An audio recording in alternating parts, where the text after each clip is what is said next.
Saudara-saudari yang dikasihi Tuhan, salam jumpa lagi dalam Inspirasi Rohani edisi hari ini, Kamis 24 Maret 2022, pekan ketiga Prapaskah.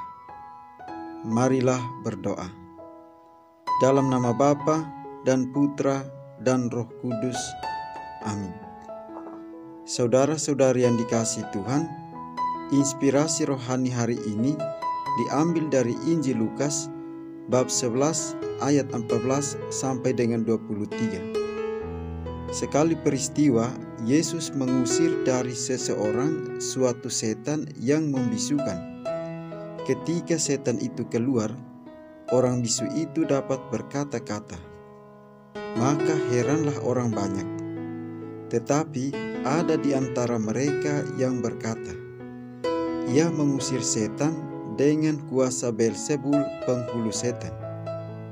Ada pula yang meminta suatu tanda dari surga kepada Yesus untuk mencobai dia. Tetapi Yesus mengetahui pikiran mereka lalu berkata, "Setiap kerajaan yang terpecah-pecah pasti binasa, dan setiap rumah tangga yang terpecah-pecah pasti runtuh. Jikalau iblis itu terbagi-bagi dan melawan dirinya sendiri, bagaimanakah kerajaannya dapat bertahan? Sebab kamu berkata bahwa aku mengusir setan dengan kuasa Beelzebul.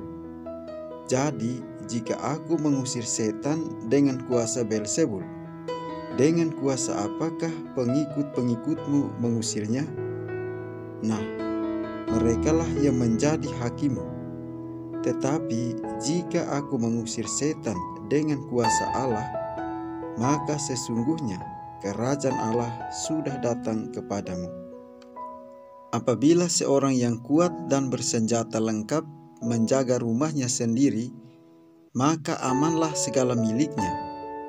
Tetapi jika seorang yang lebih kuat daripadanya menyerang dan mengalahkannya, maka orang itu akan merampas perlengkapan senjata yang diandalkannya dan akan membagi-bagi rampasannya. Siapa tidak bersama aku, ia melawan aku. Dan siapa tidak mengumpulkan bersama aku, ia mencerai-beraikan. Demikianlah sabda Tuhan. Saudara-saudari yang dikasihi Tuhan, Yesus mengatakan semua orang yang tidak bersama Dia berarti melawan Dia.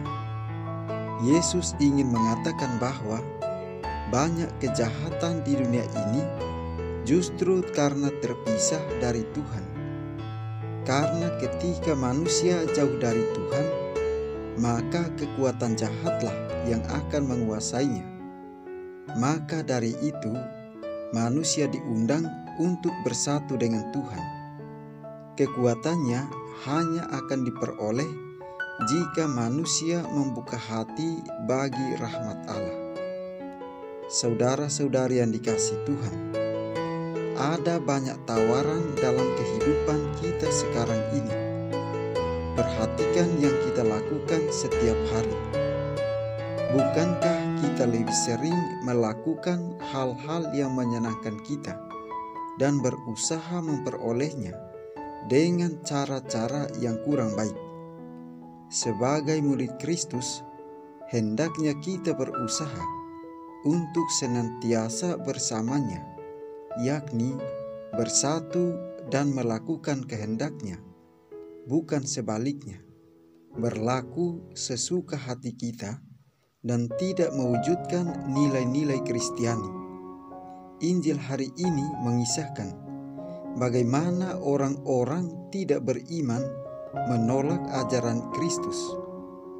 Orang tidak beriman ini berpandangan bahwa apapun yang dilakukannya semua buruk, karya setan.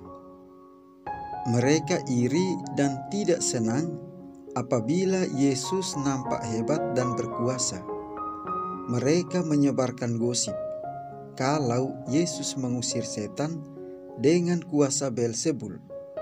Sebenarnya merekalah yang hatinya dipenuhi iri dan dengki Meskipun demikian, Yesus tidak marah, tidak menyerang, dan membenci orang-orang yang menolak ajarannya. Ia dengan lembut menyapa dan berdialog dengan mereka. Suatu bukti nyata bahwa Yesus memberi pilihan bebas pada setiap orang. Saudara-saudari yang dikasihi Tuhan, ketika kita berbuat kebaikan atau kebenaran, akan selalu ada orang yang tidak suka pada kita. Si jahat tidak senang bila kita mendoakan musuh kita. Si jahat tidak senang ketika kita menyenangkan hati Tuhan.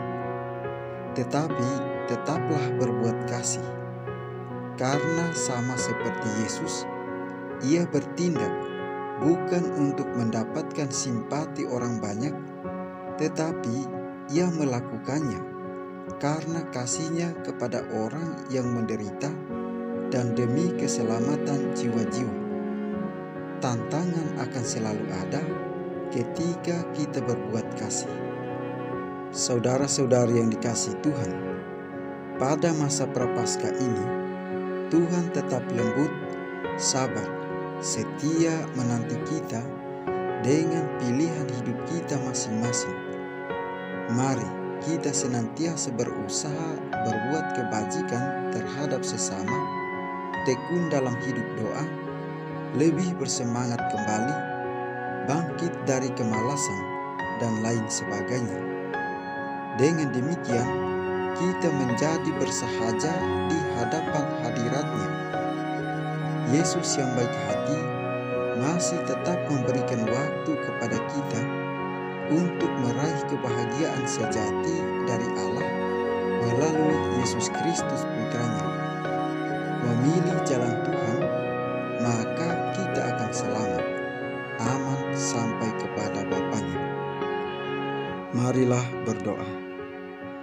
Ya Allah, Engkau menghendaki agar sabda-Mu menjelma menjadi manusia dalam rahim perawan Maria. Semoga kami yang dalam iman mengakui penebus kami sebagai Allah dan manusia, layak mengambil bagian dalam kodrat ilahi-Nya. Sebab Dialah yang hidup dan berkuasa bersama dengan Dikau dalam persatuan dengan Roh Kudus, Allah kini dan sepanjang segala masa. Amin.